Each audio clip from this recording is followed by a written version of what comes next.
देश में हम 130% टाइम मोर अनाज ग्रो करते हैं, हम एक्सपोर्ट करते हैं। उस देश में मोर देन 50% पीपल 3 मील खाना नहीं खाते हैं। तो कहीं ना कहीं जो नेचुरल सिस्टम है इट लीड्स टू डिस्क्रिपेंसी और एसिमेट्रिक डिस्ट्रीब्यूशन। सोसाइटी में जो समाज में जो ऑलरेडी हमारा कास्ट, क्लास, कलर, रिलीजन के डिविजन्स हैं, वो ये सारे डिविजन्स को लेके हमारे नेचुरल रिसोर्सेज डिजास्टर्स के जो मैनिफेस्टेशन है वो वापस आते हैं।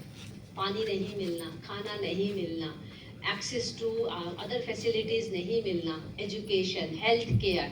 तो ये जो चीज़ें हैं, हम ऐसा नहीं बोल सकते कि ये इंडिपेंडेंट एक्टिविटी है और ड्राउट, लैंड डिग्रेडेशन और डिफॉरेस्टेशन इंडिपेंडेंट एक्टिविटी, ये रिलेटेड है। जब जब गरीब सिटी में आता है तो वो अपने रिसोर्सेज छोड़ के आते हैं पीछे। सिटी ऑलरेडी ओवर स्ट्रेस्ड है, अपने आप को ही देखभाल नहीं कर सकता, तो और लोगों को लेते हैं वो ये सोच के कि आइए सबके लिए जगह है, because it's an equal opportunity place in the country.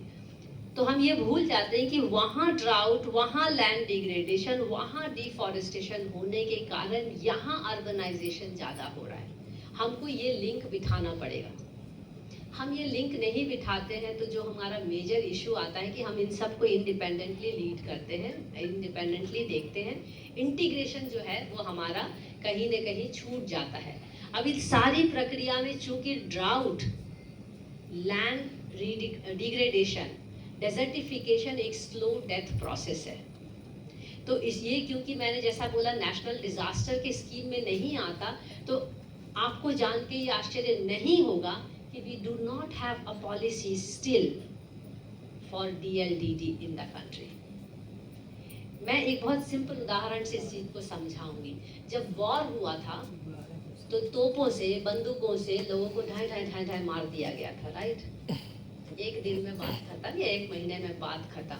उस वॉर के बाद जो बचे असला बारूद थे उसको हमने फर्टिलाइजर्स में कन्वर्ट किया और धीरे धीरे पूरे पृथ्वी के जमीन में हमने उसको स्प्रेड करना शुरू किया। Thanks to all the scientist who created all this bombs and arms and ammunitions and all the gun powders and all which got converted into fertilizers।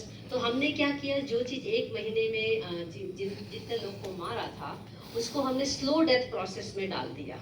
तो अब हम सब चीज़ों में फर्टिलाइजर डालते हैं। तो ग्रीन रिवॉल्यूशन को अप्रिशिएट करने की जगह शायद उस समय वो ज़रूरत होगी, आज की तारीख में हमको क्रिटिकल होना पड़ेगा इस बात पे।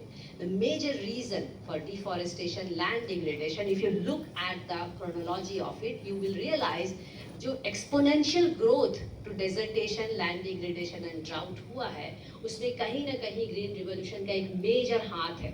अर्बनाइजेशन का भी उसमें मेजर हाथ है, इंडस्ट्रियल रिवॉल्यूशन जिसको हम बोल सकते हैं। तो अगर हम ये स्लो डेथ प्रोसेस को अभी तक अंडरस्टैंड नहीं कर रहे हैं तो हम अप्रिशिएट भी नहीं करेंगे। तो कोई भी जो प्रॉब्लम्स हैं उसका पहला सीढ़ी यही है कि हम उस प्रॉब्लम को समझें। उस प्रॉब्लम को हम समझेंगे नहीं तो हम उसके समाधान की तरफ जा भी नहीं पाएंगे। इसी का कारण है कि आज हमारे पास DLDD की अभी बातचीत ही चल रही है, सेल है, एक सेल है।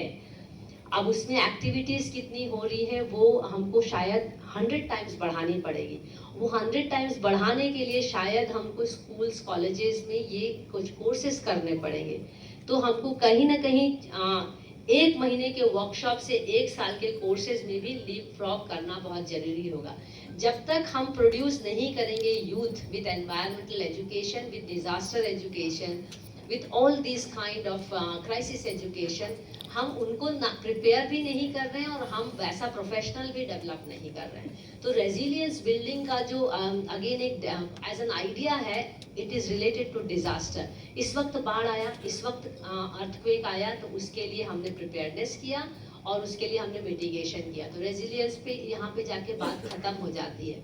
Resilience for a slow death process, ये जो एक कॉन्सेप्ट है इसके लिए भी हमको नई सिरे से सोचना पड़ेगा, क्योंकि उसका तरीका अलग होगा।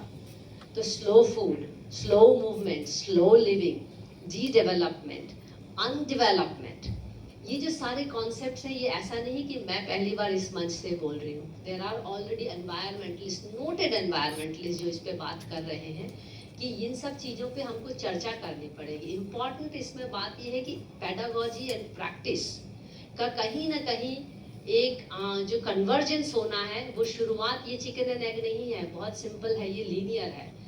पढ़ाना पहले पड़ेगा, तब जाके वैसे प्रोफेशनल्स मिलेंगे। जैसा मैंने पहले ही बोला कि हम तो माइनॉरिटी है देश में।